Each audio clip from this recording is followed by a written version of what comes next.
Oke, bismillahirrahmanirrahim. Assalamualaikum warahmatullahi wabarakatuh. Kedengaran sih suaraku? Ada Waalaikumsalam iya Kak, kedengaran Kak. warahmatullahi wabarakatuh. Iya, Kak. Oke, jadi langsung saja kita mulai karena mungkin ini akan sedikit boring ya, karena kita mau bahas soal-soal.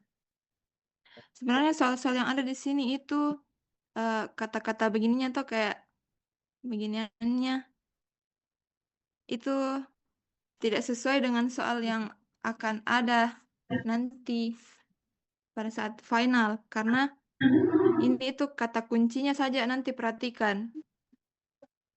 Oke, ini saya tambahi saja kata-katanya. Nah, jadi soal pertama.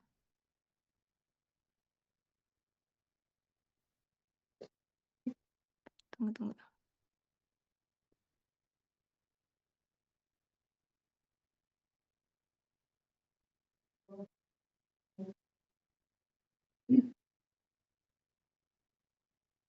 Ini ada yang mau jawab. Seorang mahasiswa kedokteran sedang mempelajari anatomi tulang panggul.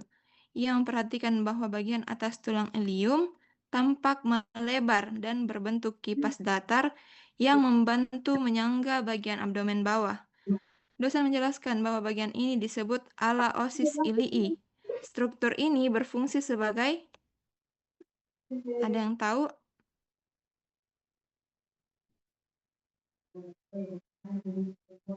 Ini kata kuncinya nah.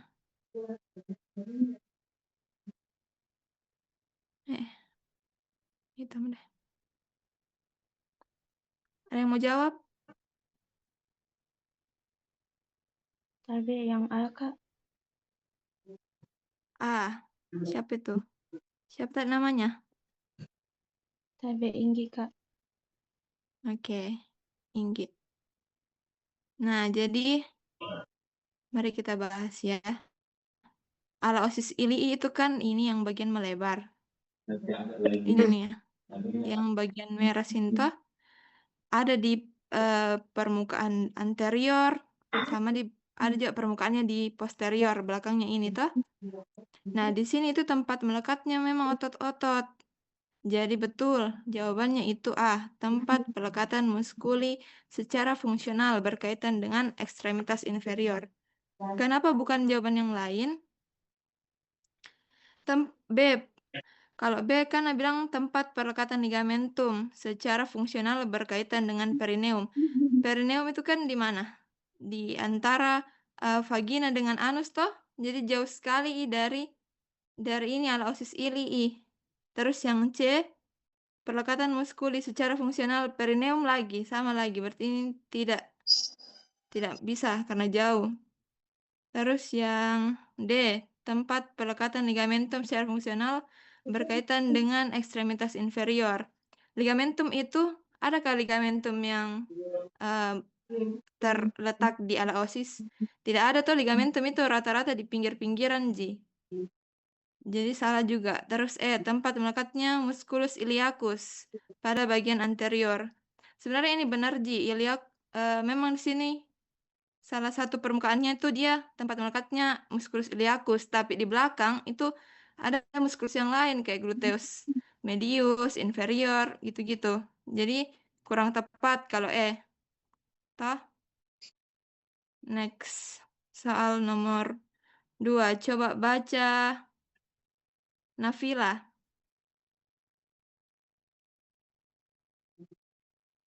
Si orang mati. Godong Jamin Nafila. Aisyah mau Ganti tau, ganti. Iya. Lagi faringitis. Oh, sorry Aisyah. Siapa tadi Nafila? Aisyah siapa tuh tadi? Aisyah Sri. Tapi ya, Kak. Oke, baca. Seorang mahasiswa sedang mengamati tulang ilium pada preparat laboratorium anatomi. Ia menemukan adanya penebalan pada tepi atas ilium yang menonjol keluar. Dikenal juga sebagai krista iliaca. Bagian ini merupakan tempat perlekatan untuk muskuli dan fascia abdomen, punggung, dan ekstremitas inferior. B. Tempat masuknya pembuluh darah ke kavitas pelvis. C. Batas superior kavitas pelvis. D. Tempat perlekatan ligamentum sakrotuberal. E. Tempat artikulasi antara os ilium dan os ischium. Coba jawab. Apa? Kalau jawabannya Aisyah apa?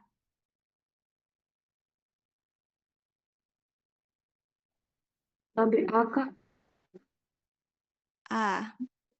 Betul. Tempat perlekatan untuk muskuli, fasia, punggung, dan ekstremitas inferior. Kita lihat nih strukturnya di sini di pinggir-pinggir nih.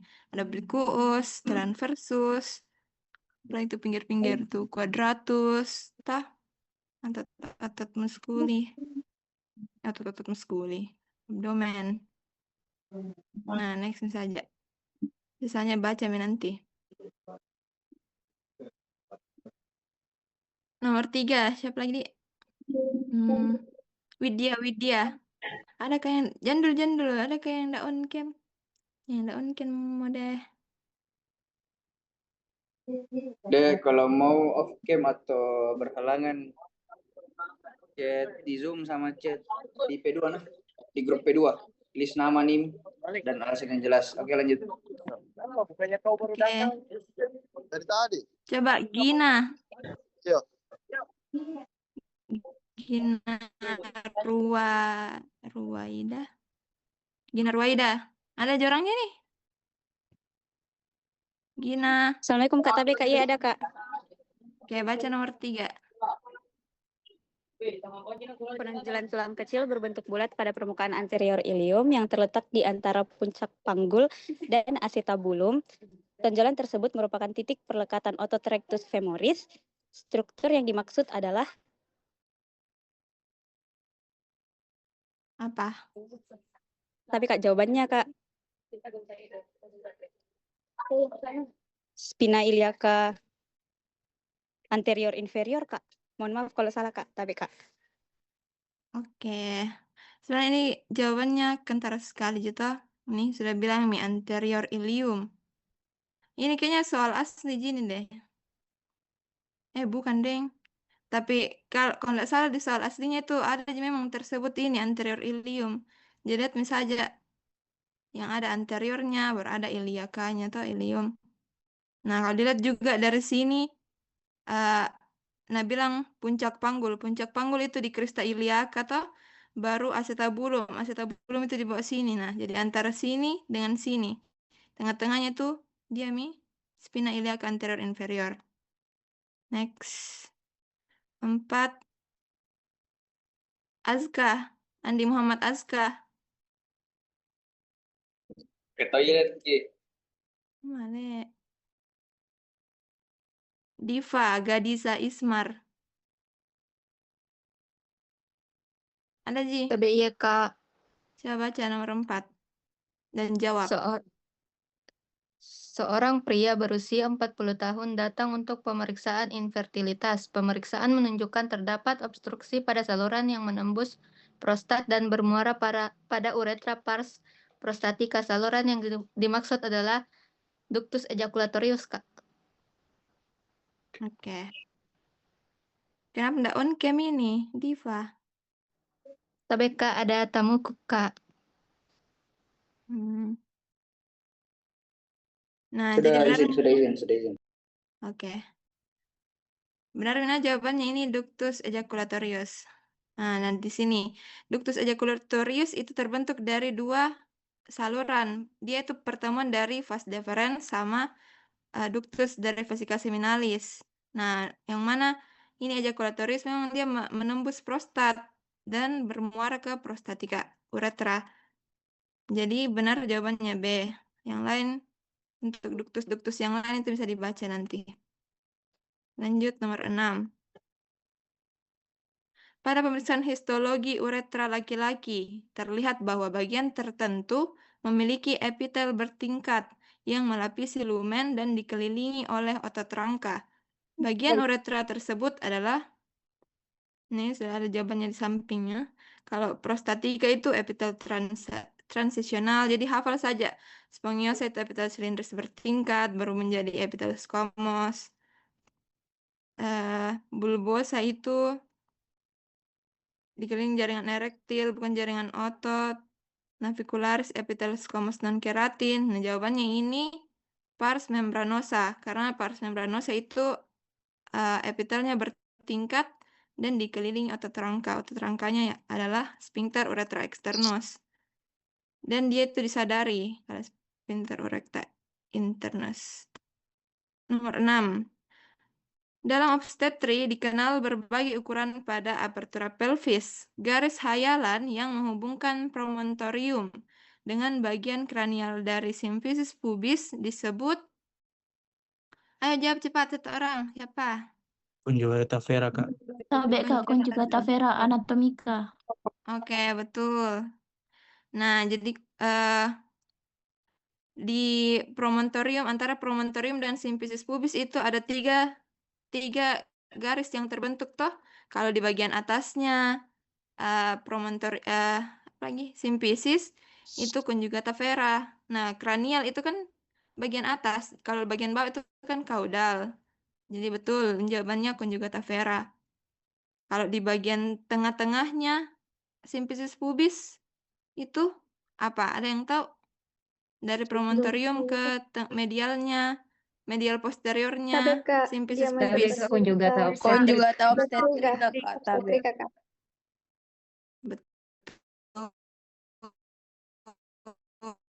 Jago jadi 7. Nah, ini yang tadi. Bagian kaudal. Kebidanan menjelaskan kepada mahasiswa. Kenapa kebidanan? Garis hayalan yang menghubungkan promontorium dengan bagian kaudal simfisis pubis. Kalau ini jawabannya apa? Tabe, Kak, konjugata. Tabe Kak, conjugata diagonalis. Conjugata diagonalis, Kak. Kak, conjugata diagonalis. Ya, betul. Nah, gitu. Bentar. Nah, ini sudah nih. Panggulan garis hayalan promontorium ke dorsal. Berarti ini obstetrika. Next. Toh ini. Ini tadi obstetrika. Di atas itu conjugata vera. Di bawah itu diagonal. 9. Garis hayalan yang menghubungkan linea arcuata kiri dan kanan pada apertura pelvis dikenal dengan istilah apa ini? Diameter transversa Kak. Diameter transversa, Kak. Betul. 10. Seorang dokter melakukan tiroidektomi pada pasien. Saat memisahkan lobus medialis, kelenjar tiroid dari struktur di bagian tengah leher, ia harus berhati-hati agar tidak melukai organ-organ yang berdekatan secara medial dengan kelenjar tersebut. Struktur yang maksud adalah, jadi ini kayak batas medialnya. Kelenjar tiroid itu apa saja organ yang ada di situ? Jawabannya adalah apa? Tabe Kak, C. Tabe Kak, C Kak. Betul. C, bagian Nah. C. Ya, laring, faring, trakea, dan esofagus. Nah, kalau di medial itu memang ada mereka toh. Di sini dia kelihatannya. Kan ini tiroid, ini paratiroid, ini ada 4 toh seharusnya. Nah, di belakang itu dia ada trakea, ada apa ini yang kutunjuk? Kelihatan kah tulisannya? Ini esofagus. Cecak Mi. Udah Mi. Next. Terima kasih. Selanjutnya saya serahkan ke Kak Oji.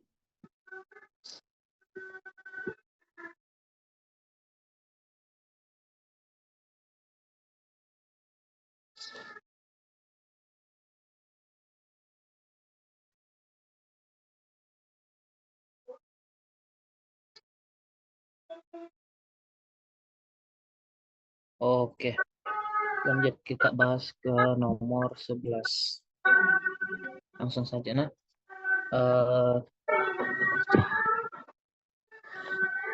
Coba aku pilih.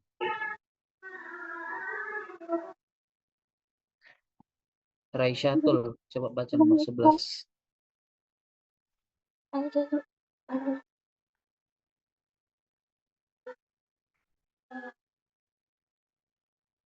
Tabe Kak, mohon maaf Kak, lagi ada di jalan Kak.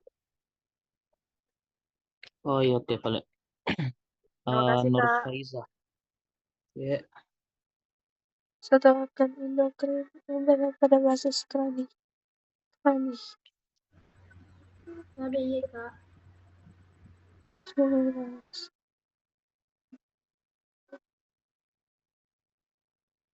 baca nih, Nur Faiza. Chiasma optikum.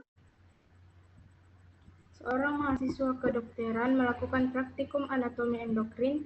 Terdapat satu organ endokrin yang berada pada basis krani. Batas anterior dari organ tersebut adalah A. Cavernous sinus, B. Sinus sphenoidalis, C. Corpus callosum, D. Chiasma opticum. Bagian Kak, mohon maaf tidak kelihatan Kak.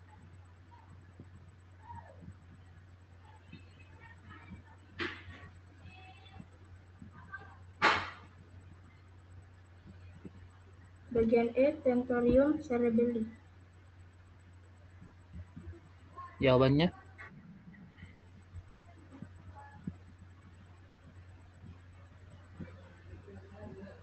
Mereka.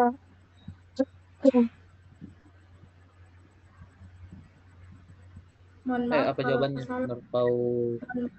Salah Cavernous sinus Kak. Mohon maaf kalau salah.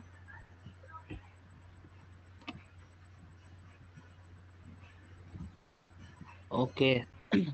Adik Jami takut salah nah. Kayak takut sekali kuliah ini salah. Aman, Ji. Oke.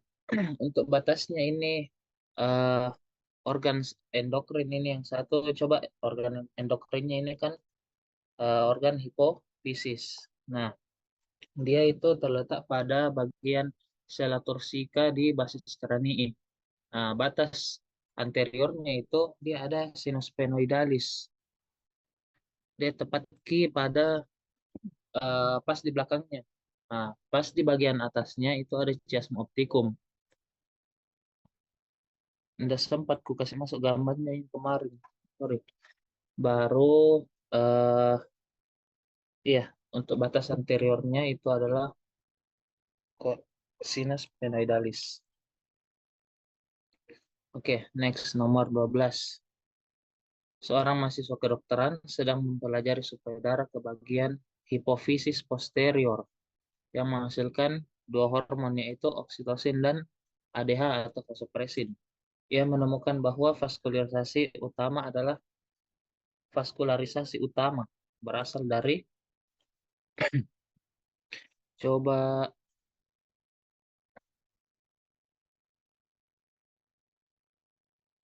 sakit. Coba jawab ini.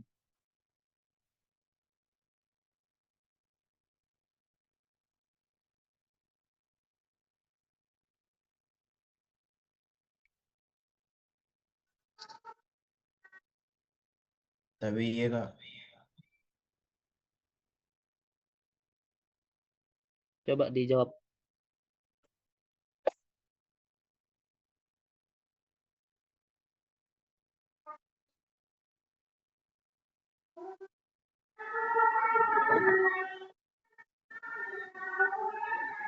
Jawab saja deh. B Kak, B. Oke, arteri hipofisis superior, mandibular dan inferior. Oke, cocok Mi. Ini anatominya. Yang kita lihat tuh ini hipofisis posterior, ini anterior. Ini hipofisis superior kan dia terusan dari hipotalamus, makanya namanya neurohipofisis. Nah, itu arterinya, pembuluh darahnya dia berjalan dari atas sini, kemudian ini dari arteri infundibular, kemudian ini hipofisialis inferior ini dari bawah. Jadi sebenarnya yang utama itu hipofisis inferior. Cuma kalau ada di 33 pilih saja. Cuma kalau 1G dan yang utama dia dia tanya itu yang inferior. Oke, selanjutnya coba Kirana baca. Tapi Kak, pada praktikum anatomi mahasiswa memotong ginjal sejajar permukaannya. Ia melihat adanya daerah berwarna lebih gelap di perifer dan daerah lebih terang di tengah. Struktur yang tampak tersebut adalah Apa jawabannya? B, Kak. Korteks dan medula. Ya, cocok nih. Anum itu tahu memang terminologinya memang. Oke, selanjutnya. Coba Fikri baca.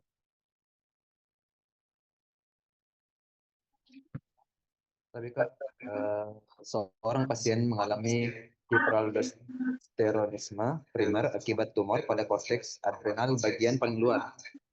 Wilayah korteks adrenal yang memproduksi hormon mineral lokortikoid tersebut adalah A, Kak, zona glomerulosa.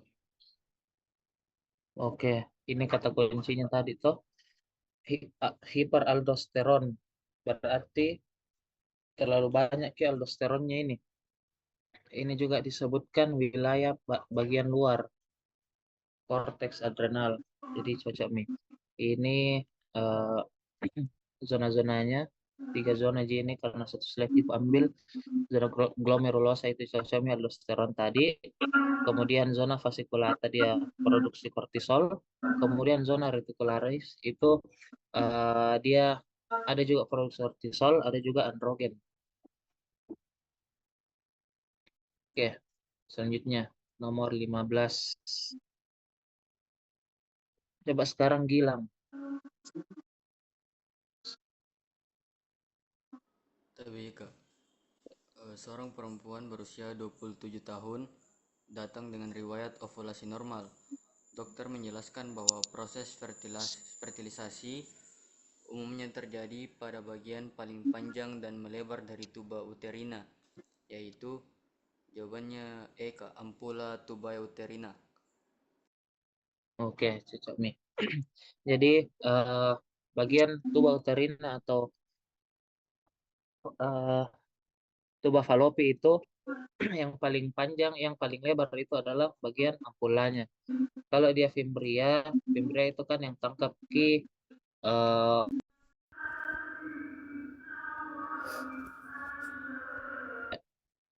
jadi ini tadi ampula itu bagian paling luas dari tuba falopi atau tuba uterina ini.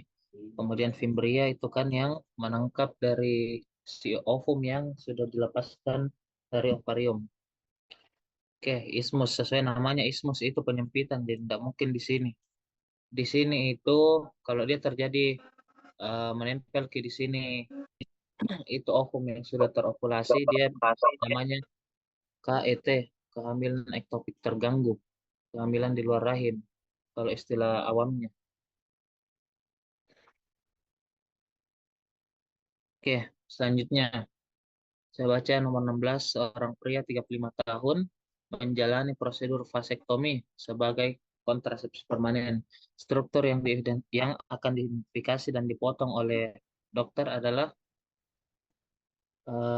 coba Faros jawab.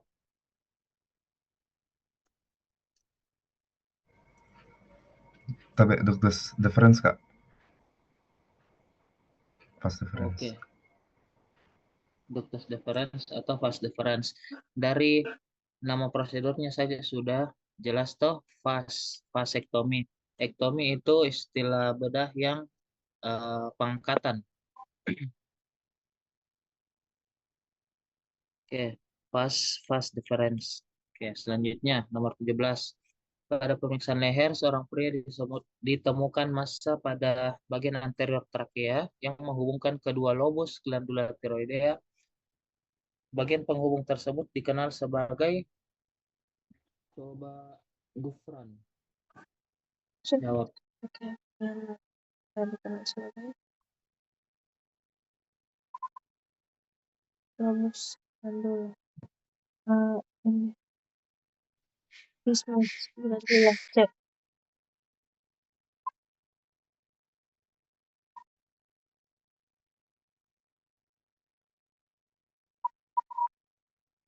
Tapi kok jawabannya C, ismus glandula tiroidea.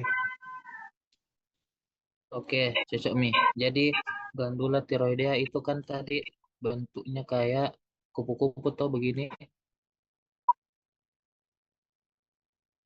Sini ada paratiroid. Nah, ini yang di tengah ini namanya ismus. Ismus. Kayak namanya ini bentuknya kayak ismus, kayak dia mengecil ke di bagian tengahnya. Dan itu yang menghubungkan kedua lobusnya. Oke, selanjutnya seorang mahasiswa sedang mempelajari struktur genitalia eksterna pria, maskulina pria. Ia menemukan bagian yang terdiri dari 2 crura dan 1 bulbus. Struktur tersebut dikenal sebagai bagian apanya ini? Coba siapa yang bisa jawab? TBK, radix penis. Radix penis. Oke, cocok Mi, radix penis. Kalau corpus spongiosum itu kan dia cuma yang bagian dari radix penis. Sama juga dengan corpus cavernosum ini. Kemudian untuk prepotium, ada yang tahu apa itu prepotium? Kulit berlebih, Kak. Bebasnya. Oke, ya cocok Mi. Prepotium itu yang dipotong waktu sirkumsisi orang. Selanjutnya, seorang dokter menjelaskan bahwa ovarium digantung pada sisi lateral. Ini ovarium. Sisi lateral uterus oleh struktur peritoneal yang disebut,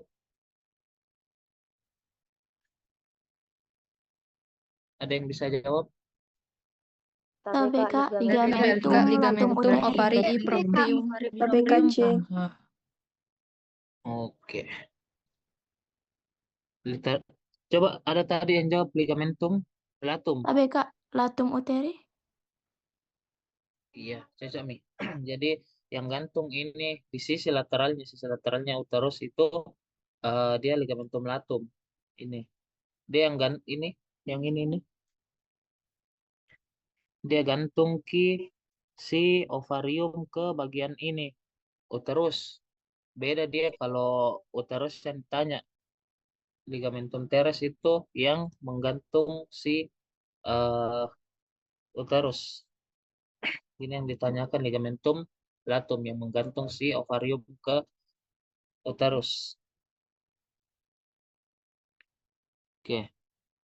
Selanjutnya nomor 20, seorang pria mengalami refleks ejakulat ke kandung kemih akibat kerusakan otot polos di pangkal uretra. Struktur yang berfungsi menahan urin keluar saat ejakulasi adalah, ada yang bisa jawab? TBK, musculus sphincter urethrae internum. Musculus sphincter urethra internum. Oke, yang bagian uretra internum itu kan yang atur nervus parasimpatis. Jadi kita tidak bisa kendalikan. Nah, dia itu berjalan otomatis. Makanya dia berfungsi pada saat ejakulasi.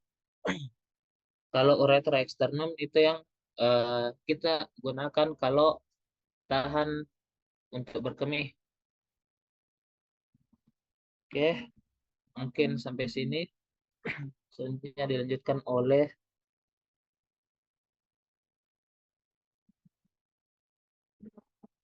Wawan.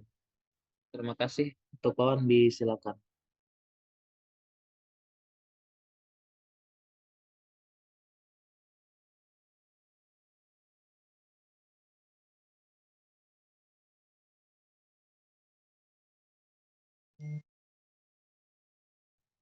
Apakah sudah terlihat di layar?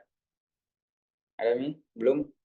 Iya, Kak. Iya, sudah ada. KB ada Mika. Oke, tunggu dulu.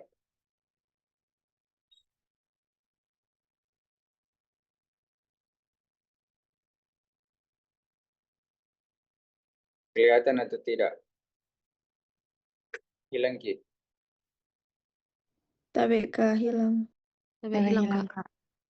Oke, tunggu di.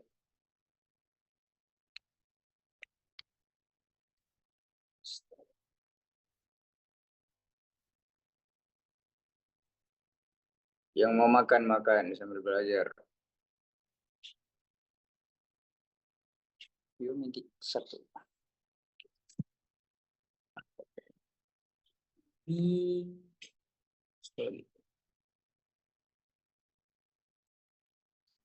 Oke, saya share screen lagi.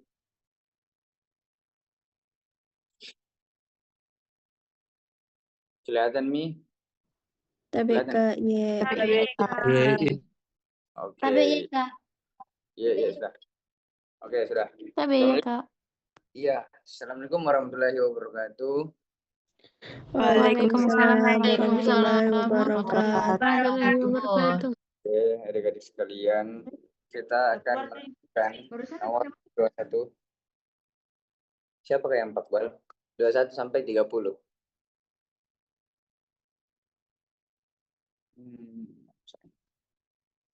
Pada satu orang dulu baca. Ada Asyura Asil? Ada Ji? Tapi Baca dulu itu Asyura. Tapi ya Kak. Nomor 21. Nomor 21. Pada korteks ginjal terdapat struktur seperti tabung dilapisi epitel selapis kuboid berbentuk tapi Kak, enggak kelihatan Kak. Tertutupi Kak. Maaf Kak. Tertutupi dirimu sendiri. Ya, lanjut. Pada korteks ginjal terdapat struktur seperti tabung dilapisi epitel selapis kuboid berbentuk bulat hingga oval dengan mikrofili sedikit pendek. Struktur apakah itu? Oke, enggak usah dijawab. Kita jawab sama-sama. Saya juga ini udah tahu ya apa jawabannya. Kita buka saya PPT. Tahu ya? Buka saya PPT. Jadi itu materi apa kira-kira? Histologi atau anatomi? Histologika. Oke, ini histologi uronefron. Dia tanya, korteks ginjal, berarti ini bagian histologi tentang Traktus urinarius, Kak. Urinari. Saya tidak tahu siapa yang bilang. Nah, dia bahas tentang struktur yang ada di ginjal. Jadi kita cari struktur yang ada di ginjal. Kalau saya feelingku sih jawabannya tubulus contortus pars distal. Atau saya jelaskan dulu secara umum sebelum jawabannya. Jadi adik-adik sekalian, ini soal yang paling sering naik. Kalau di traktus urinarius, apalagi di bagian ginjal. Jadi di ginjal itu ada namanya nefron. Nefron itu unit fungsionalnya ginjal. Dia yang berfungsi untuk tugas pertama menyaring darah. Hal apapun bahan-bahan yang ada dalam darah, kalau misalnya ada protein, ada glukosa, itu akan disaring. Nah, dalam nefron itu terdiri dari berbagai korpuskel ginjal. Salah satunya ada ini, tubulus proksimal. Anggaplah ini. Dari sini mulai. Mana di yang inilah bulat-bulat toh. Nah, darah pertama itu disaring dari sini, tubulus proksimal yang berwarna biru tua. Toh. Nah, masing-masing ini tubulus beda fungsinya. Ada yang reabsorpsi, ada membuang ion-ion yang tidak dibutuhkan. Intinya itulah. Nanti dipelajari di fisiologinya. Kita fokus ke histologi. Nah, ada Ansa Henle yang melengkung ini, Lopop Henle, ada yang warna merah. Ini adalah tubulus distal. Adapun satu tubulus lainnya itu tubulus collectivus yang berwarna ini ungu. Dia mengumpulkan kembali. Maksud saya dari tubulus collectivus. Nah, apa jawabannya tadi? Jawabannya adalah ini. Tubulus distal. Kenapa bisa? Jawabannya ada di sini. Pertanyaannya struktur apa itu? Pertanyaannya epitel selapis kuboid berbentuk bulat hingga oval dengan mikrofili sedikit pendek. Nah ini dari sini nih dokter buat soal asli nih yang di share. Oke, lanjut nih lagi.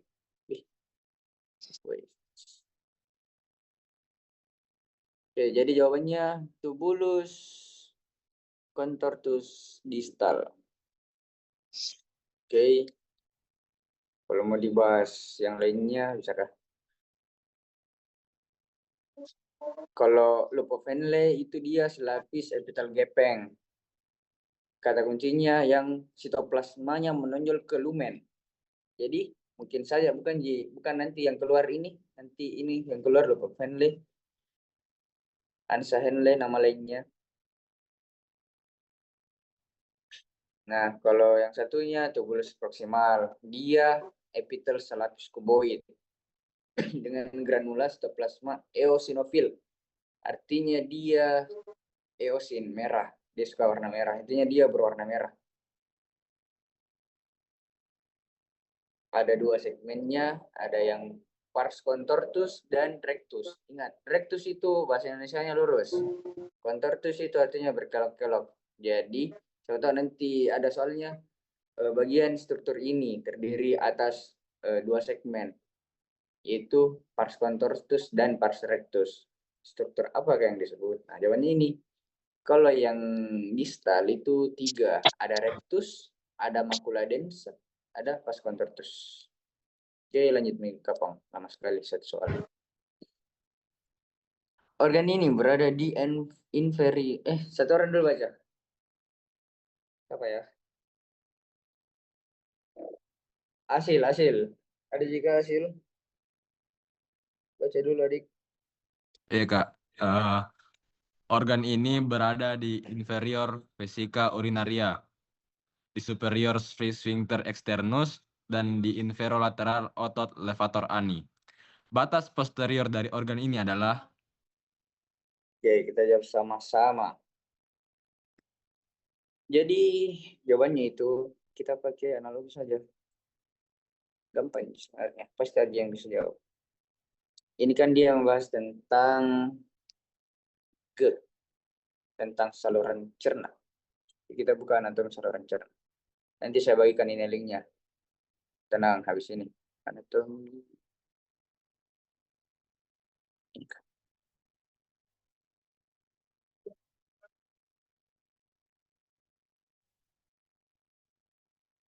Saya kurang jelas.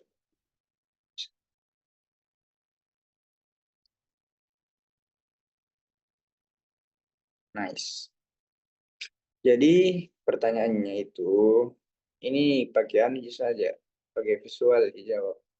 Organ ini berada di inferior vesica urinaria. Jadi vesica urinaria itu ada di sini, di usus halus yang di tengah-tengah ini, yang pas POV-nya kalian di tengah-tengah layarnya kalian.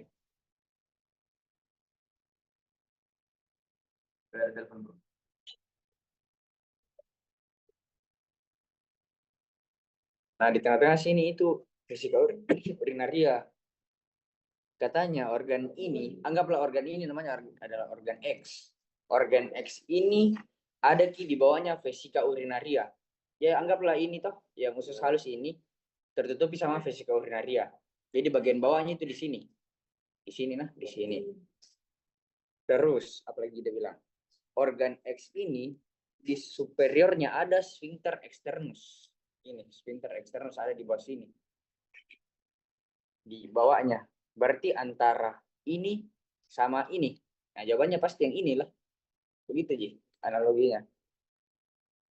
Dan ada di inferolateral, berarti di bawah dan di samping. Ada levator ani.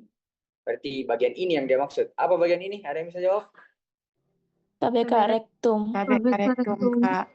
Oke, betul. Bentar. Semoga yang jawab itu one shot. Harusnya ini. Oke, lanjut lagi. Kita lanjut ke nomor 23. Yang mau baca, silakan langsung baca.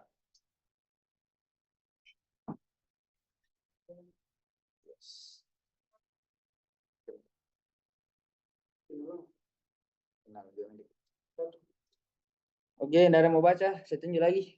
Ya, Nora. Baca, Nora. Tapi iya, Kak. Oke.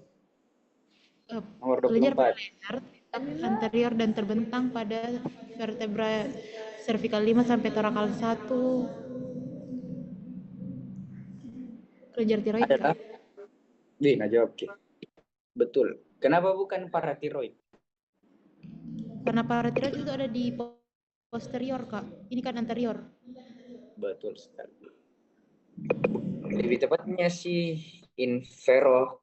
posterolateral. Kalau paratiroid, kita buka PPT-nya. Jadi saya sengaja kasih lihat PPT supaya kalian bisa membayangkan, tidak mengawang. Nah itu endokrin. Jadi adik-adik sekalian, jadi dia itu bahas kelenjar yang ada di cervicalis 5 dan thoracalis 1. Cervicalis kan itu ada di leher. Dan thoracalis 1 di sini, toraks. Nah, jadi hormon yang ada di sekitar sini, leher. Dan yang ada di sekitar leher itu ini, tiroid sama paratiroid. Lihat ini garisnya, garis yang di hitam di atas itu, ini yang dia maksud di soal. Pas di anterior. Kalau yang paratiroid ini yang di garis hitam, dia ada di posterolateral. Oke, lanjut lagi. Siapa lagi ya? Gina, baca Gina. Sudah Gina, Dik. Fikri, baca Fikri. Nomor 24. Epitel yang menyusun lapisan terdalam vesika urinaria adalah epitel vesika urinaria. Berarti materi apa ini, Adik? Histologi apa?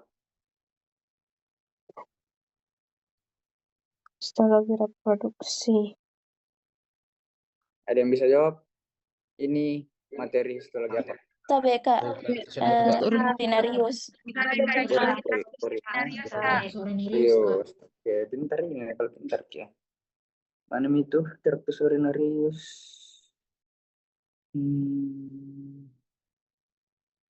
Ya, ini dari PPT-nya. Apakah ada di sini? Urinarius. Tidak ada sih.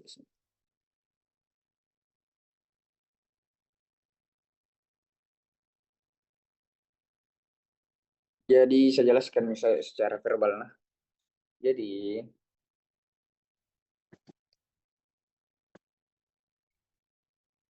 kalau di vesika urinaria itu dia adalah epitel transisional. Karena kenapa? Karena di dalam satu kondisi vesika urinaria itu tidak selalu di dalam keadaan full penuh isinya, diisi oleh urin. Dan kalau misalnya full juga berbeda Ki. Ada yang kalau full bisa jadi silindris, kalau tidak terisi jadi transisional, jadi namanya transisional. Oke. Lanjut, baca lagi. Nomor 25. Habis.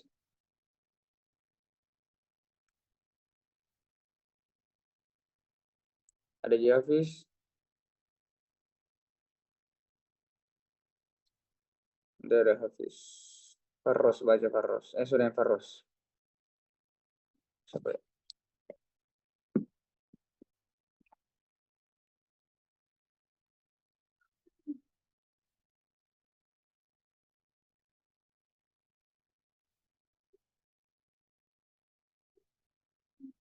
Siapa ya? Najdatul Awaliyah. Baca. Tapi iya Kak. Baca Ki ada. Kapsul padat pembungkus testis disebut. Ada yang tahu?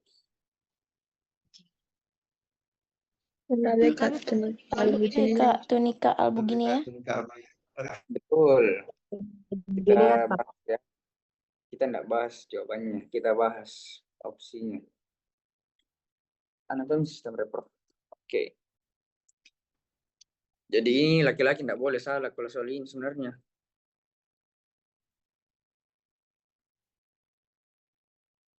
Ini soal dari dokter itu dari PPT semua. Oke. Pembungkus dari testis. Sebenarnya testis itu dibungkus oleh apa yang paling luar, yang tampak sama mata. Skrotum, Kak. Skrotum, Kak. Betul.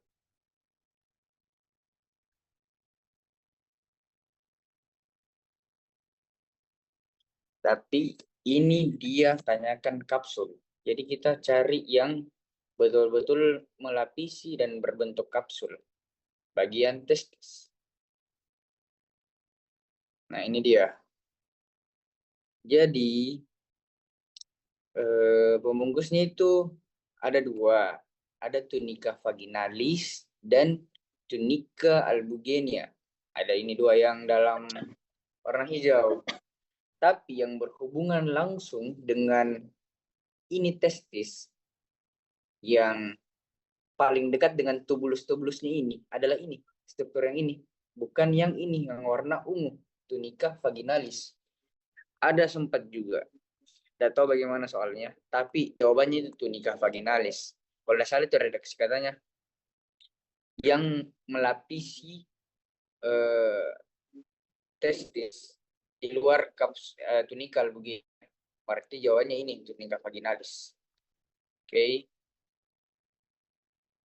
Jadi ini adalah testis, pembungkusnya ini tunica albugenia yang berwarna abu-abu. Oke, lanjut. Epitel apa yang melapisi alveolus pada satu orang baca. Iya, nomor. Spotlight. Siapa ya? Muhammad Farhan Afif, baca dulu. Baca dulu nomor 26. Tapi Kak, epitel apa yang melapisi alveolus pada kelenjar mamae saat laktasi?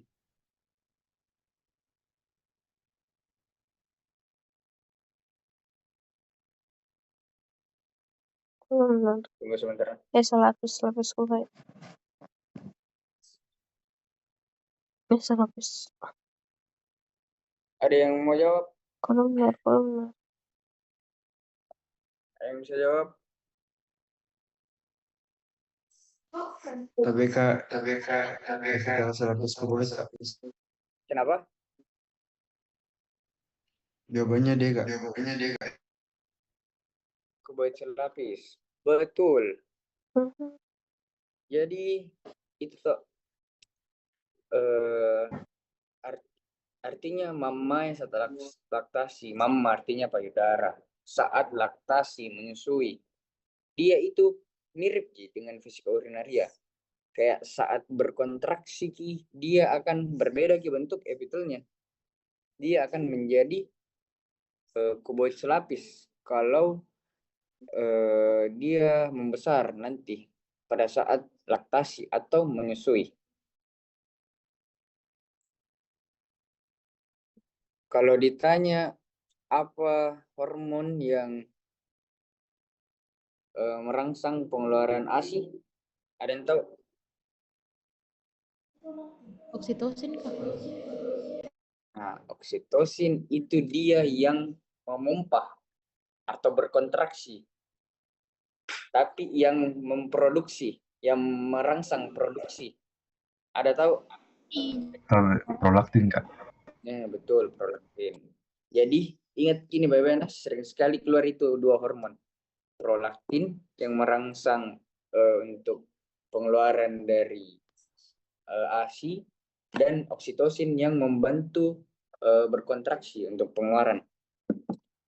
Oke, lanjut nih lagi. Sabar, saya pilih lagi.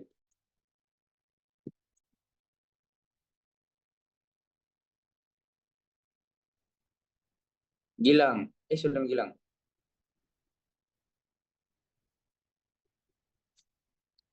Yang habis pesan.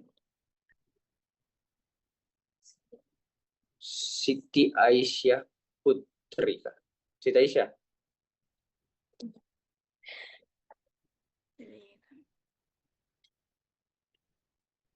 Halo Siti Aisyah. Ya, Cari suaranya. Nggak kedengaran suaranya.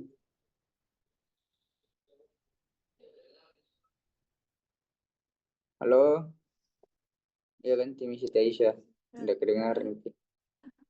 Putus-putus juga. Ini mau. Akila Nazifa. Halo. Silakan Akila Nazifa. Halo. Iya, Akila tapi Nazifa. Kak. Bukan Jini yang serak toh laringitis, bukan Ji? Iya, bukan Jika. Iya, mirip-mirip mana? Mana lagi? Baca Mi nomor 27 adik. Sel yang menyusun kelenjar pineal adalah Ya, apa? Ada yang mau jawab? Atau jawab sama? TBK, sel pinealosit sama ABK, glia. analisis sama glial, Kak. TBK, pinealosit dan sel glia. Pintar nih semua. Pintar. Betul itu jawabannya.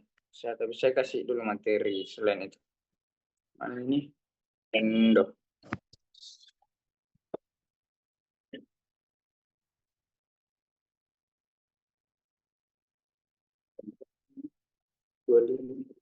Oke, jadi organ endokrin histologinya. Jadi yang paling penting itu ini, kelenjar hipofisis. Karena dia yang merangsang semua kelenjar-kelenjar yang ada di tubuh untuk bekerja. Ada hipofisis atau pituitary, master of gland. Dia terdiri atas dua pars, ada pars adenohipofisis depan ini yang merah sekali dan neurohipofisis. Untuk neurohipofisis itu dia cuman merangsang dua hormon, yaitu ADH dan oksitosin. Selebihnya oleh adenohipofisis yang ada di depan. Jadi saranku nanti baca-baca ini nah.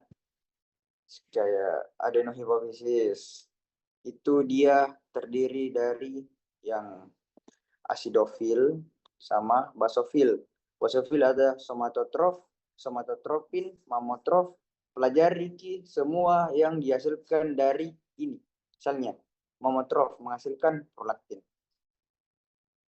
Terus somatotrof menghasilkan somatotropin. Kalau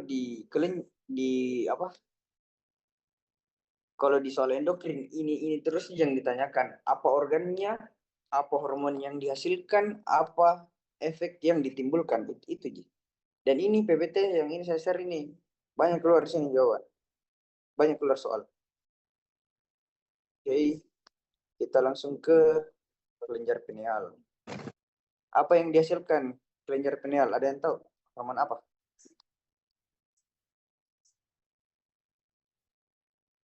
Melatonin, Kak. Betul, melatonin untuk Ritme sirkadian, Kak. betul, lebih ya bahasa sehari-harinya untuk tidur. Yang buat mengantuk pineal. Soalnya tadi, apa yang menyusun ini kelenjar pineal? Sini sudah sangat jelas. Sel parenkim. Yang mana sel parenkimnya itu ada sel pinealosit dan interstisial. Interstisial ini lagi banyak jenisnya. Ada ini. Nah, bisa dia astroglia.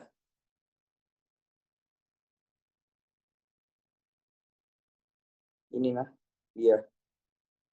Atau sel glia nama lainnya, interstisial. Sama yang ini, pinealosit. Yang bagus bulatnya. Kalau interstisial glia itu kayak agak gepeng. Kali ini bagus bulatannya. Kentara nukleusnya. Oke, lanjut lagi. Intinya PPT yang kubuka itu tadi banyak di situ udah keluar soal. Apalagi untuk endokrin ya, utamanya. Lanjut. Apalagi ini mesti tunjuk. Baca saja nah adek. Kalau tidak ditahu jawabannya jangan dijawab. Fahri Husaini. Silahkan baca nomor 28. Paper memiliki beberapa jenis sel, salah satunya merupakan makrofag jaringan dan berperan dalam sistem imun. Sel apakah itu? A. Sel hepatosit, B. Sel ito, C. Sel Kupffer, D. Sel dendritik, E. Sel Langerhans. Oke, kita jawab sama-sama di. Jadi BBT-nya itu ada di Pak.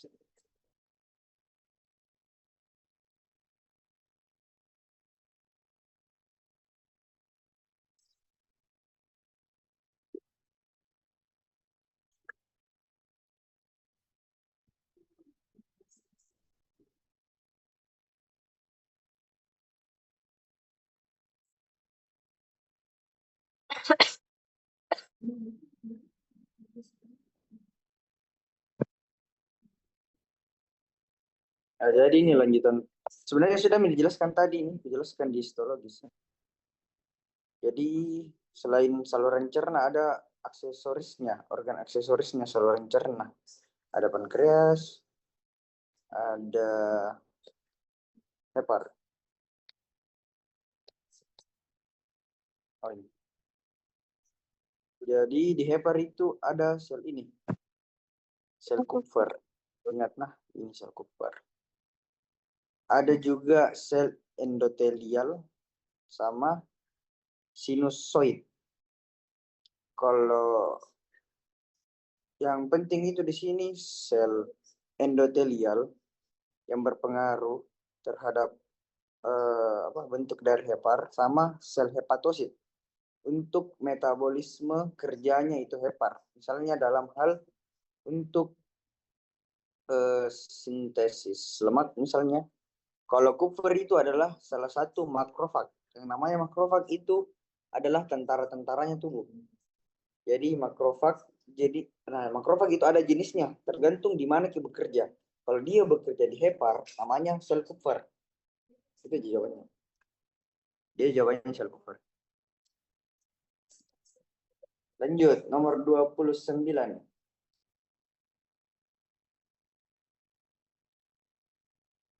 Kesia Akiva.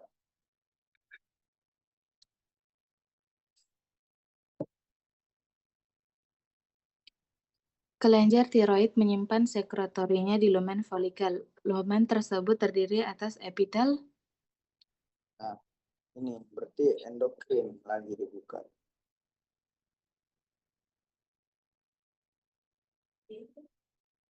Dia bahas tiroid. Di bold lagi. Jadi jawabannya adalah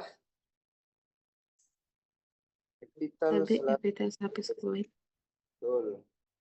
Kalau paratiroid tidak dijelaskan secara gamblang apa epitelnya, tapi dia biasanya di bagian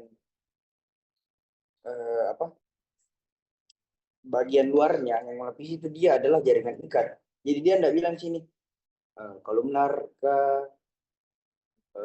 squamous atau silindris.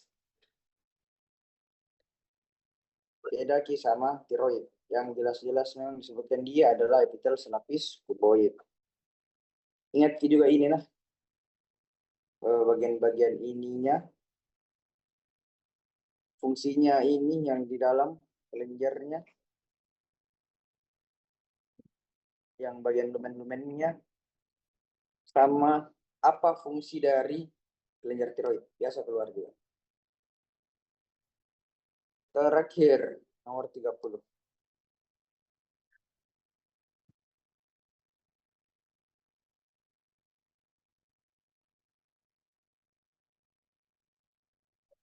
Hasil, baca dulu hasil.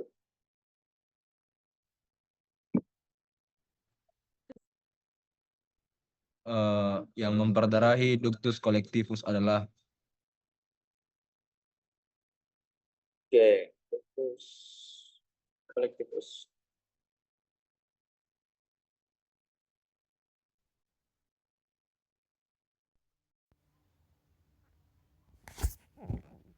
Nah, yang terlihat mukanya sekarang di layar, baca. Apa ini ada mukanya di layar? Ya, bacanya ada. Tapi Kak. Oke. Yang memperdarahi ductus collectivus adalah A. Arteri renalis, B. Arteri interlobularis, C. Arteri afferens, D. Vasa recta, E. Arcota arteri.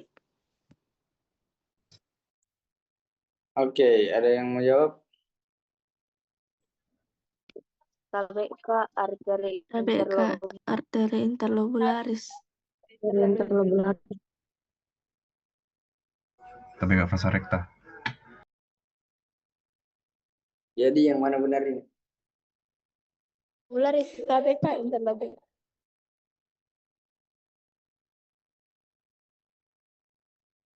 Sebenarnya tidak ada yang salah sepenuhnya. Itu interlobularis itu percabangannya lagi, jadi tidak ada yang salah. Tapi kalau mau tahu yang mana yang benar itu adalah vasa recta. Sebenarnya saya carikan PPT-nya.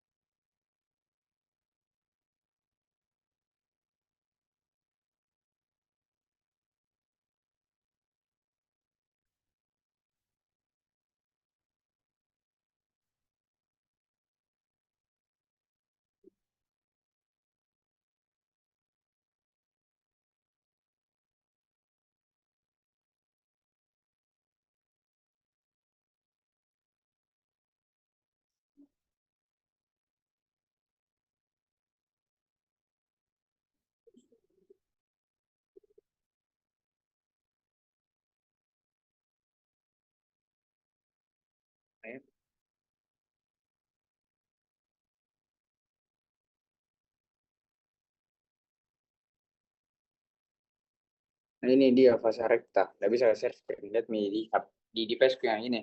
Ini namanya vasa recta. Dia lebih dekat dengan ductus collectivus di ginjal. Ini vasa recta. Nah, vasa recta. Oke, mungkin cukup dari saya. Selanjutnya akan dilanjutkan oleh Nida. Pada Nida dipersilahkan.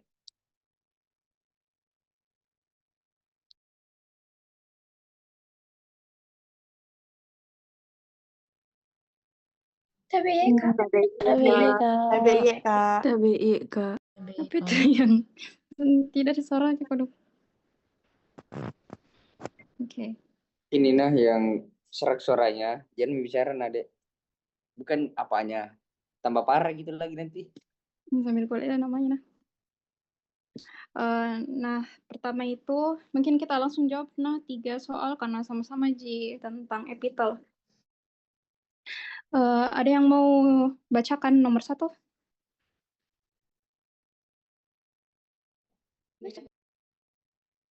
Saya tunjuk, Mina. Ada Hijriani.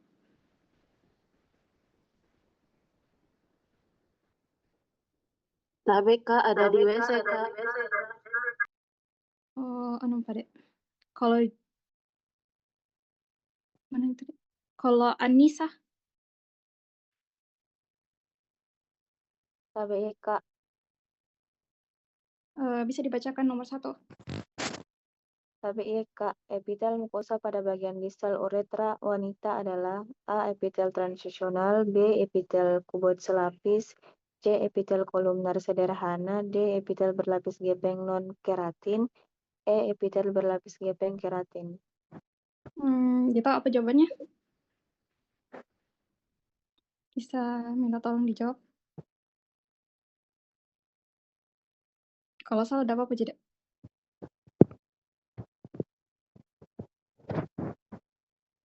Atau teman yang lain ada yang tahu? ABK Tidak berkeratin Kak. kerat. Tapi Kak, kalau yang berdasarkan PPT yang diajarkan itu Kak berlapis gepeng saja. Jadi yang kalau ada soal begini muncul, yang dijawab itu Kak yang keratin atau non keratin. Yang Kalau salah Kak. Oke. Jadi jawabannya itu Epitel berlapis gepeng non-keratin. Ingat saja, distal, bagian luar itu dekat Ki dengan kulit. Sama Ki epitelnya, sama-sama berlapis gepeng, non-keratin. Tapi ini yang non-keratin.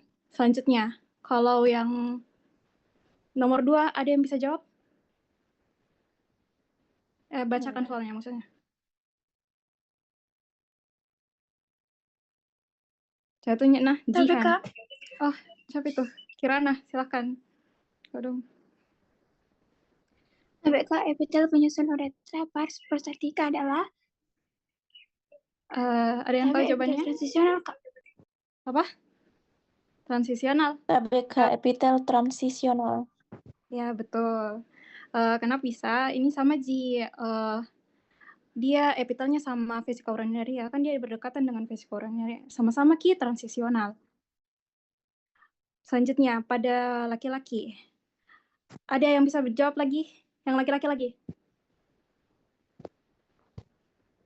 Siapa, Di?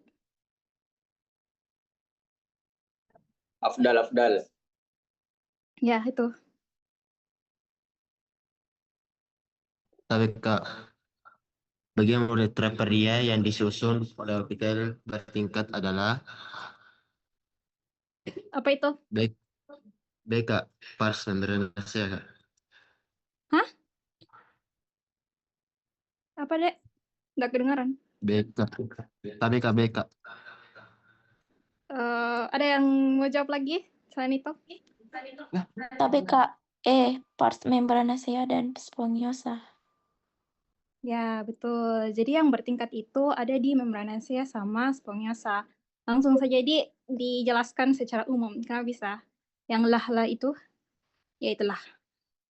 Nah, itu laki-laki. Dia tuh lebih panjang daripada perempuan, di mana dia terbagi menjadi 3. Uretranya ada prostatika, membranosa, sama spongiosa. Di mana prostatikanya itu dilapisi uretelium. Itu sama Ji, sama epitel transisional. Sama Ji yang tadi tuh dijelaskan sama temannya. Nah, kenapa bisa membranacea sama spongiosa? Karena pada membranacea itu dilapisi epitel bertingkat dan ada juga epitel berlapisnya. Sedangkan pada spongiosanya itu juga pada proksimalnya ada epitel berlapis kolumnar sama epitel bertingkatnya. Di bagian distalnya ada epitel berlapis gepengnya. Makanya itu terdapat pada membranosa sama spongiosa. Ini PPT-nya dokter, nah. Nah, yang perempuannya itu ada dibagi menjadi 3 epitelnya. Ingat, nah, beda perempuan sama laki-laki.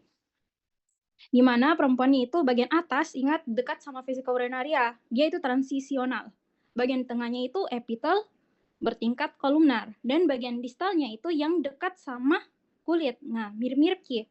Dia itu epitel berlapis gepeng. Tidak bertanduk. Itu sama Ji dengan non-keratin. Gitu. Jadi ini jawabannya tadi yang membranacea sama spongiosa ya. Oke, cocok yang lain. Ya, selanjutnya. Siapa mau baca yang ini?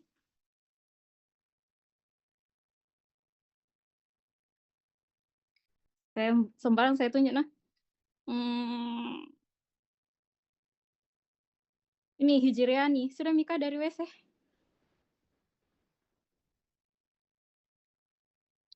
Belum tuh kayaknya. Ini mau Muhammad Sayyid. Itu mah. Tapi Kak, ligamentum yang berbentuk segitiga dan terletak superficialis dari ligamentum sacrospinal adalah B, Kak, ligamentum sacrotuberal.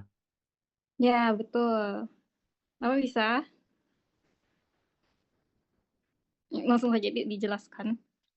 Jadi tol ingat Ki tempatnya dari bagaimana bentuknya ini, dari sacrotuberal dan sacrospinal. Lihat ini nah. Yang ini bagian belakangnya ini itu tuberal, sacrotuberal. Yang bagian depannya ini sacrospinal.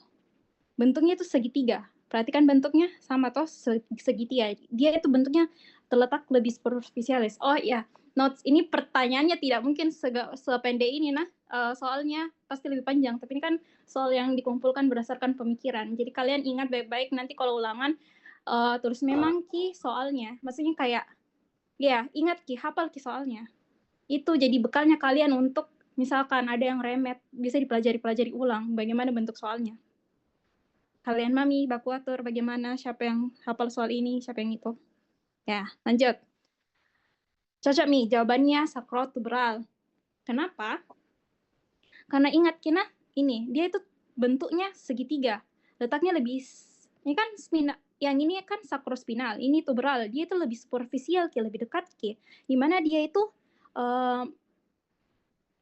terletak dari sakrum, dia nanti menuju ke bagian medialnya dari tuberositas ischiadicum, tuber ischiadicum. Ingat makanya namanya dia itu tuber sakrotuberal. Nah, kalau yang spinal dia itu namanya sakrospinal. Kenapa? Karena dia itu melekat dari sakrum ke bagian spina ischiadica, bagian spinalnya, spina ischiadicanya. Makanya namanya sakrospinal. Dimana bentuknya itu sama-sama segitiga, tapi dia lebih superficial dari kalau yang sakrotuberal. Nah, bentuknya itu terletak di bagian superficialis dari ligamentum sakrospinal. Ingat nih letaknya biar lebih mudah dipelajari. Oke, next. Siapa mau baca soal yang ini?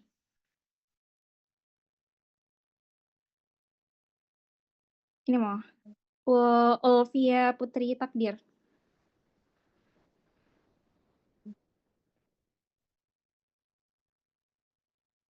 Seorang perempuan 23 tahun datang dengan payudara bengkak, nyeri dan merah.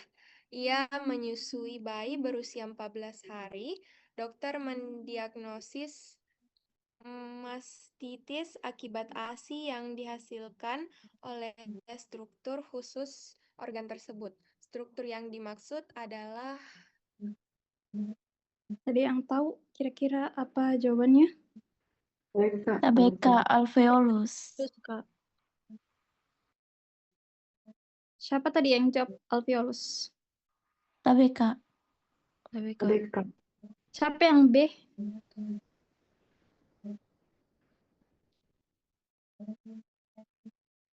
Ya sudah. Jadi jawabannya itu alveolus. Kenapa? Karena ini mastitis. Mastitis itu kayak peradangan. Tis itu peradangan. Nah, ingat mastitis. Tis itu peradangan. Nah, di sini ada peradangan pada bagian payudaranya mamanya.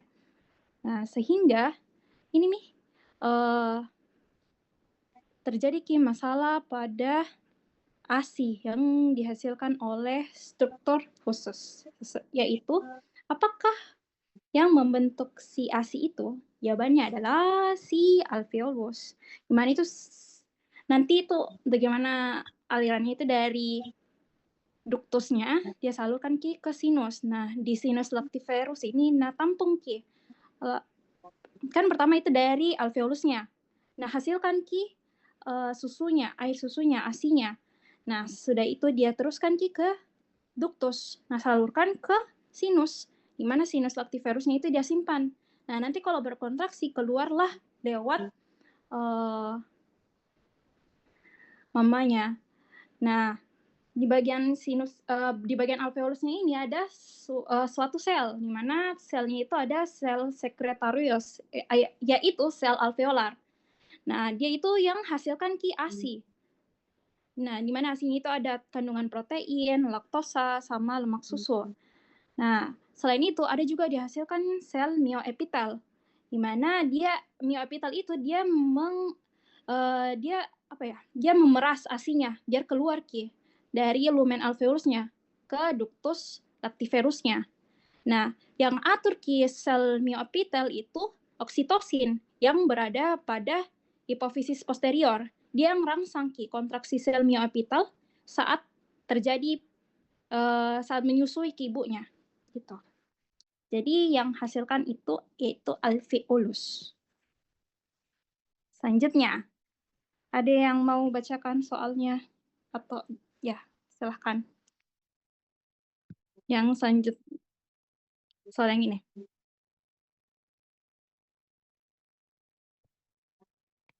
Pilih lagi nah.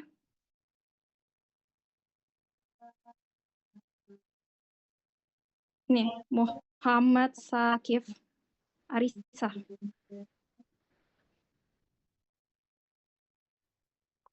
Tapi iya Kak, Silahkan bacakan soalnya. letak anatomis ginjal terhadap vertebra adalah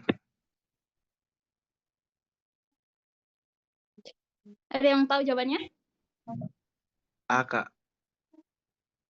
KBK B. KBK B, Siapa Kak. itu? B. Siapa yang KBK. jawab? Siapa jawab B? Oke, banyak. Oke, jadi jawabannya itu B. Ya ini hafalan ya. Silahkan dihafal baik-baik.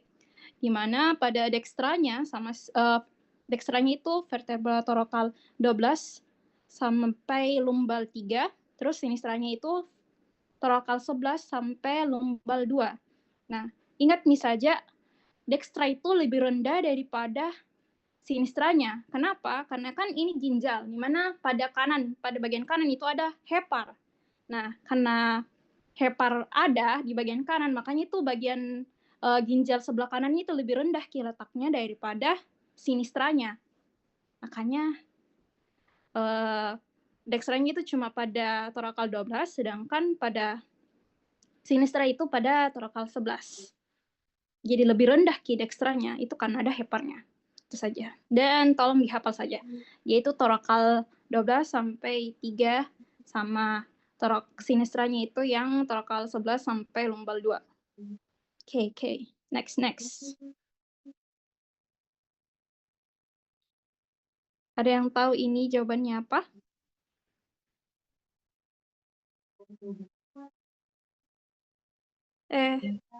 Baca dulu sama. KBK. Siapa mau baca? Ini mau yang bicara tadi. Struktur ginjal yang berkelok-kelok dan memiliki epitel kuboid selapis adalah? Ada yang tahu jawabannya? Tubulus contortus proximal. Ada jawaban lain? Angsa Henle.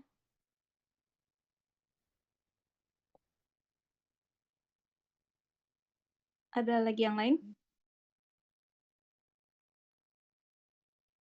KBK ductus colligens.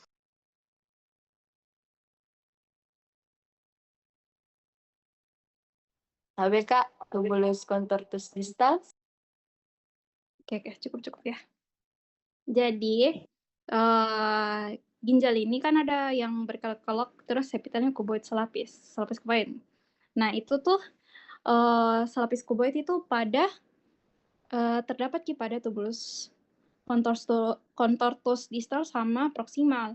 Nah tetapi ini kan dia berkelok-kelok, di mana pada proximal itu ada 2 segmen, berkelok-kelok sama lurus. Kalau pada distal itu bagian sebenarnya di dua-duanya berkelok-kelok, jadi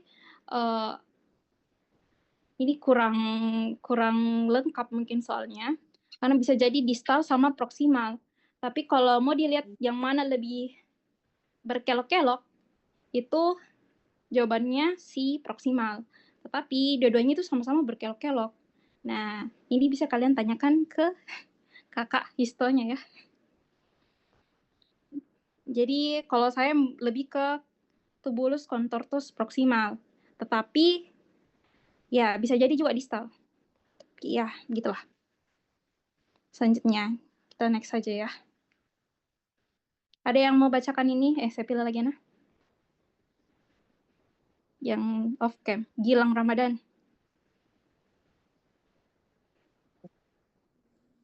Tapi ya Kak, Silahkan dibacakan.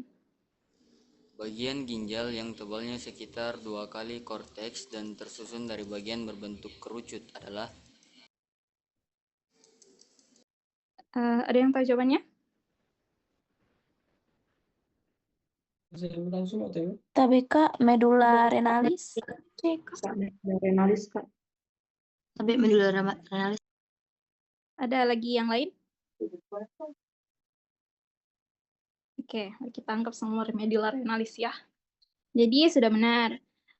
Dia itu ingat medulla renalis itu tebalnya itu 2 kali dari korteks, tersusun dari bagian berbentuk kerucut. Nah ini kan bagian medulanya, Yang ini bagian korteksnya, dia itu lebih besar Ki. Baru ada bagian-bagian kerucutnya ini gabungan ini yang segitiga-segitiga ini kerucutnya.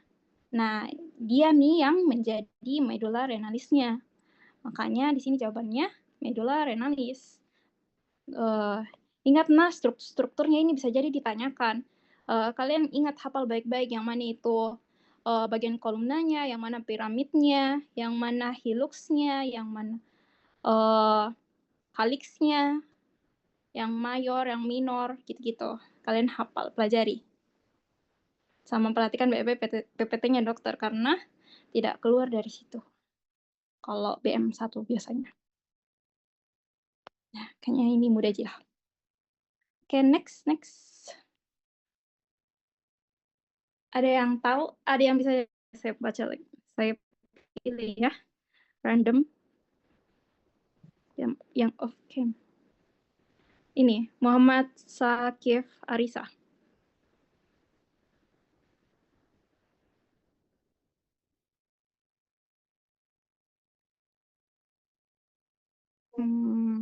Halo?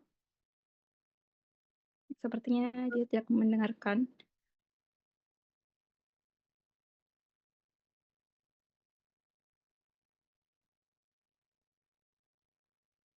Oh, atau yang mau saja. Siapa mau baca yang ini?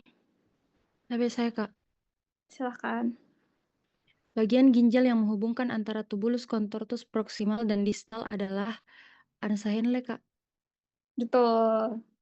Ingat nah susunannya, jadi glomerulus masuk ke tubulus contortus proximal. Nah, sudahnya itu ke Ansa Henle, Ki, baru ke distal. Jadi ingat nah yang hubungkan itu adalah Ansa Henle. Sudahnya dari Ansa Henle baru Ki ke tubulus contortus distal. Baru ke ductus colligens, masuk Mi ke ductus papillaris, ke calyx, ke ureter. Jadi ingat Ki susunannya. Sebenarnya berlogika di sequel anatomi. Oke, next. Nah, last. Siapa yang ini mana? Aisyah Ramadhani. KBI ya, Kak. Silakan baca yang ini terakhir. Arteri yang memperdarahi vesika urinaria atau kandung kemih adalah Apa jawabannya?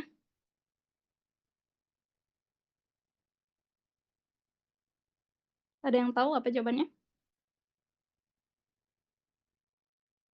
Tapi Kak, arteri vesikalis. Ya, betul. Ya, pokoknya dia ingat nah vesika urinaria. Dia dari vesikalis. Itu arteri vesikalis baik superior maupun inferior. RPPT-nya ini. Jadi dia itu yang vaskularisasi Ki, ada dari vesikalis superior, inferior. Nah, itu tuh cabangnya dari arteri uterina. Nah, kalau venanya yang aliri Ki, itu dari vesikal sama juga namanya, tapi dia vena, vesikalis superior inferior. Tapi dia mulai Ki dari plexus venosus vesikalis. Baru ke vena vesikalis superior dan inferior. Ya, cek misalnya PPT-nya ada gitu. Ya, mungkin sekian. Saya lanjutkan ke teman saya yang lain. Terima kasih adik-adik.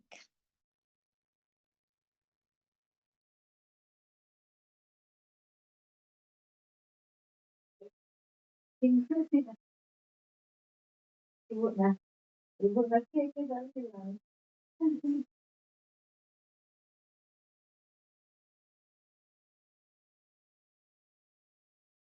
think your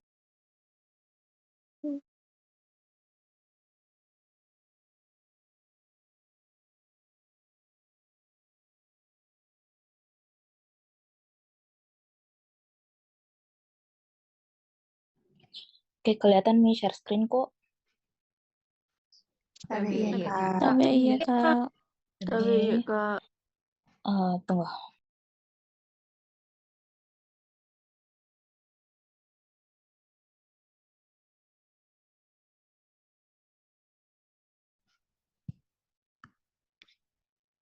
Oke, kita mulai saja, nah. Oke, nomor selanjutnya. Ada yang bisa bantu bacakan?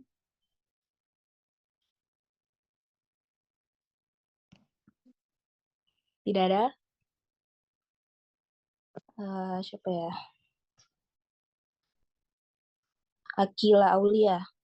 Silahkan bacakan ini. Seorang pria berusia 50 tahun datang ke puskesmas karena sering merasa lemas ketika melewatkan waktu makan. Pemeriksaan menunjukkan kadar glukosa darah 60 mg/dl.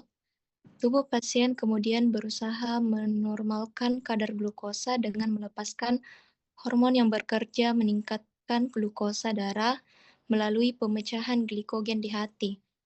Hormon ini disekresikan oleh sel. Oke, langsung jawab nih kalau tahu jawabannya. Enggak apa-apa jika salah. Sel alfa Kak. Sel beta. Sel beta, ada jawaban lain? Kak, sel alfa. Sel alfa. Sel alfa, sel beta. Ada yang mau jawab yang lain lagi?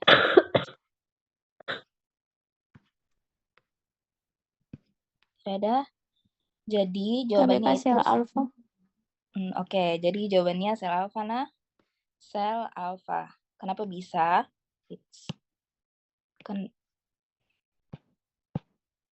Oke, jadi jawabannya sel alfa karena kita baca dulu soalnya. Ini yang di atas tuh kayak seorang pria bla bla itu jangan terlalu fokus ke situ karena itu cuma pengantar saja. Kalian fokus ke inti pertanyaannya. Di sini yang ditanyakan itu terkait hormonnya. Hormon yang bekerja meningkatkan glukosa darah melalui pemecahan glikogen di hati. Hormon ini disekresikan oleh sel. Nah, pertama kita harus tahu dulu hormon apa yang dimaksud ini. Nah, ada yang tahu hormon apa yang dimaksud di sini? Hormon glukagon, Kak. Oke, jadi hormon yang dimaksud itu ialah hormon glukagon. Nah, glukagon ini disekresikan oleh sel alfa. Nah, kalau sel beta dia itu mensekresikan apa? Tabel insulin. Tabel insulin. Oke, cocok insulin. Kalau sel F? Oke, sel F itu dia mensekresikan apa? Siapa itu? Oke, kalau sel F itu dia apa? Jawab misalnya langsung. Enzim pencernaan, Kak. Iya, tapi lebih tepatnya itu dia pankreopeptida. Sel D itu dia tidak terbagi D1, D2, dia sel D saja. Sel delta itu dia mensekresikan somatostatin. Tapi yang biasanya di-highlight itu yang ini di sel alfa dan sel beta. Sel alfa itu mensekresikan glukagon, terus kalau sel beta itu insulin. Nah, ini sel hormon-hormon ini dihasilkan oleh organ apa? Ada yang tahu? Pankreas, Kak. Pankreas, nah. Jadi ini hormon-hormon ini sel alfa, sel beta itu ada di pankreas. Oke, mengerti nih semua? Iya, Kak. Oke, lanjut ke soal berikutnya. Siapa yang mau bantu bacakan soalnya? Tapi Kak, Ya. bagian gaster ini terbagi menjadi antrum, piloricum, dan kanalis piloricus, dan merupakan ujung distal dari gaster. Apakah bagian yang dimaksud tersebut? Apa jawabannya? Ya, apa jawabannya? Kak. Pars pilorica. Yang lain setuju? TBY, Kak. TBY, Kak. Jadi betul Mina jawabannya pars piloricum. Karena jelas di sini, nah bilang antrum piloricum dan kanalis piloricum. Kayak jelas di situ. Yang maksudnya pars pilorica. Tunggu, aku kasih lihat gambarnya.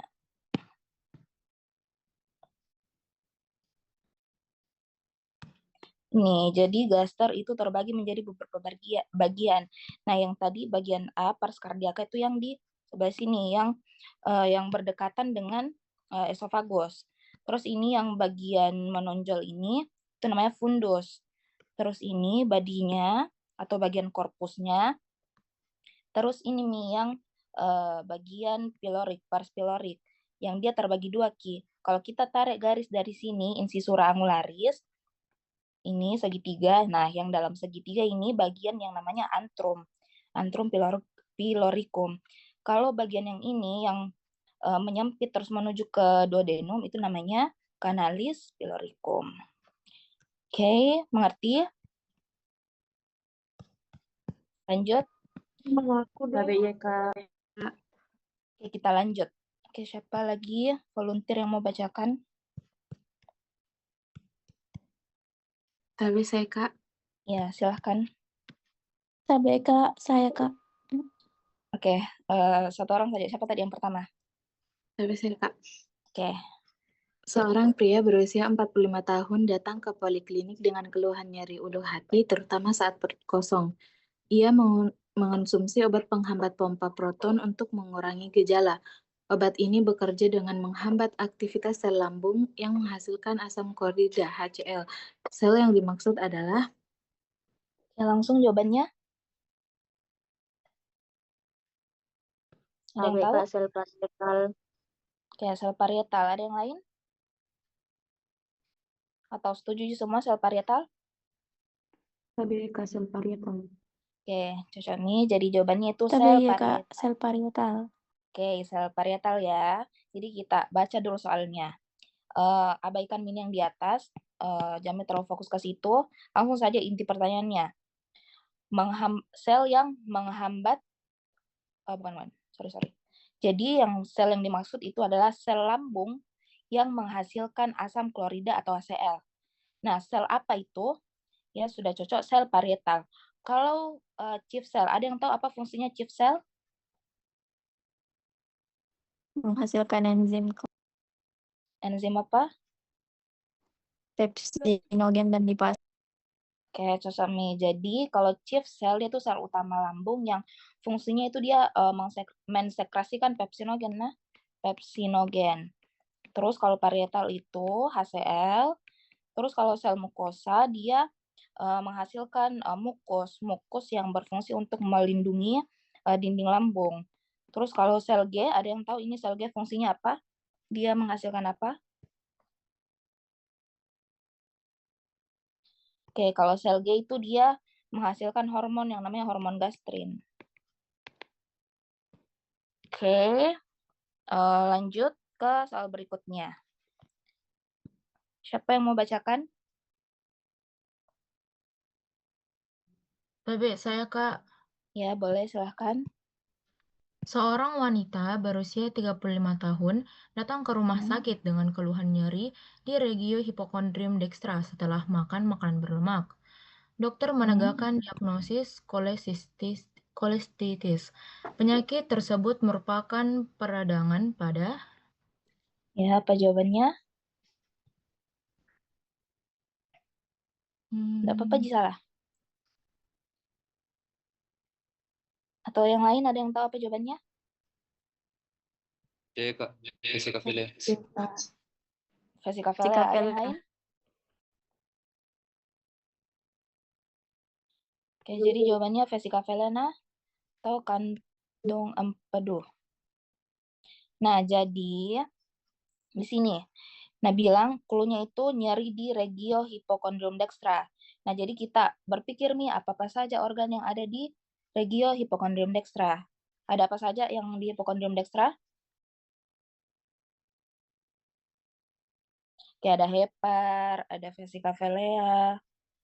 Langsung saya mengacu ke pilihannya. Hepar di hipokondrium dextra, ya bisa. Pankreas, hipokondrium dextra. Di mana pankreas? Regio apa dia? Ya? Di epigastri, Kakak. Ya, dia di epigastrium. Nah, kalau pankreas, jadi kita eliminasi ini saja. Nah, vesicapilla, ya, dia ada di hipokondrium dextra. Kolon, bisa jadi. Gaster, dia di regio mana? Hipokondrium sinistra, Kak. Oke, hipokondrium sinistra bisa juga ada juga bagian yang masuk di epigastrium.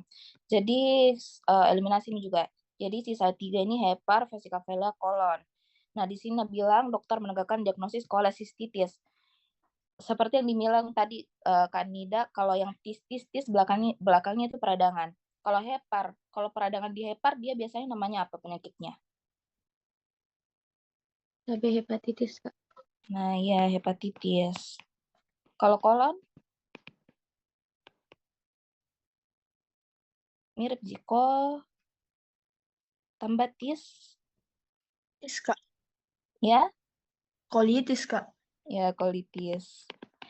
Jadi yang sisanya ini sisa vesikavelea, berarti dia yang jawabannya itu vesikavelea, di mana namanya kalau terjadi peradangan di vesikavelea itu nama penyakitnya kolesistitis.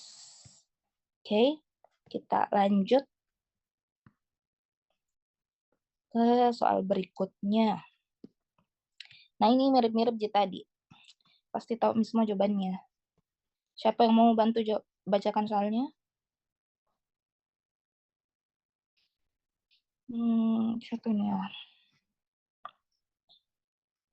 Sakif Arisa. Ada Tapi, Kak, jawabannya? Ya, silahkan bacakan. seorang wanita berusia 35 tahun datang ke puskesmas dengan keluhan sering haus, sering buang air kecil, dan berat badan menurun. Pemeriksaan menunjukkan kadar glukosa darah puasa 210 miligram. Dokter menjelaskan bahwa pada orang normal, hormon yang berfungsi menurunkan kadar glukosa darah disekresikan oleh sel pankreas tertentu. Hormon tersebut diproduksi oleh sel beta, Kak, Apa pankreas. jawabannya? Ya, sel beta Sel pankreas beta, Kak. mirip tadi. Ya. Sel beta pankreas mirip tadi soalnya yang di atas. Hormon yang